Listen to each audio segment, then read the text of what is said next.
जादुई मटकी। चंदनपुर नाम के गांव में एक कुम्हार रहता था जिसका नाम सूरज था। वो बहुत गरीब था पर वो था बहुत ईमानदार। वो रोज मटकियां बनाकर बेच दिया करता था। एक दिन सूरज मटकी बना रहा था, तभी अचानक बहुत तेज बारिश शुरू हो गई।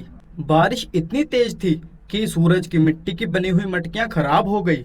हे भगवान, ये क्या, मेरी सारी मेहनत खराब हो गई। अब मैं घर कैसे चलाऊंगा? मेरा घर इतना बड़ा भी नहीं है कि सारी मटकियां मेरे घर के अंदर आ जाए। अब तो कितने दिन हो गए, कोई भी मटकी नहीं बिकी। मेरे पास तो घर चलाने के पैसे ही नहीं है। थोड़ी देर बाद बारिश तो रुक गई, पर सूरज की सारी मेहनत बर्बाद हो चुकी थी।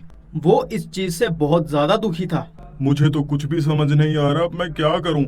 तभी एक बूढ़ी औरत उसके पास आकर बोली, बेटा सूरज, क्या ये तुम्हारा ही घर है? जी माँ जी, मैं ही सूरज हूँ। बताइए क्या काम है? बेटा, मुझे एक मटकी चाहिए। मैं बहुत दूर से दूसरे गांव से आई हूँ, लेकिन मेरे पास पैसे नहीं है बेटा। मैं बहुत गरीब हूँ। मेरा बेटा शहर में काम करता है, उसके आते ही मैं तेरे सारे पैसे दे दूंगी। अब इस बुढ़ापे में कहाँ जाती, सोचा तुमसे ही मदद मांग लूं। सूरज को उस बुढ़िया पर बहुत ज्यादा दया आई।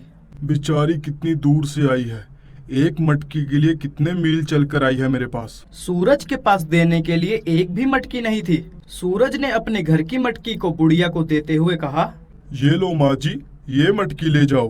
तभी अचानक वो बुढ़िया देवी माँ में बदल गई। मैं तुमसे बहुत खुश हूँ सूरज, तुम बहुत अच्छे हो। मैं तो तुम्हारी परीक्षा ले रही थी।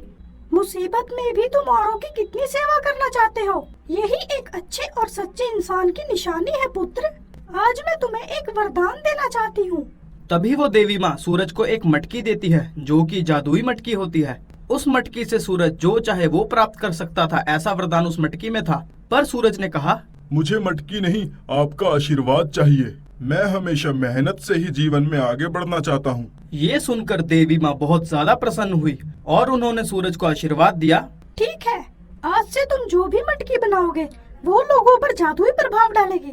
तुम्हारे ग्राहक मटकी को देखते ही खरीद लेंगे। और इस तरह सूरज को आशीर्वाद मिला और उसकी मटकियां देखते ही बिकने लगी।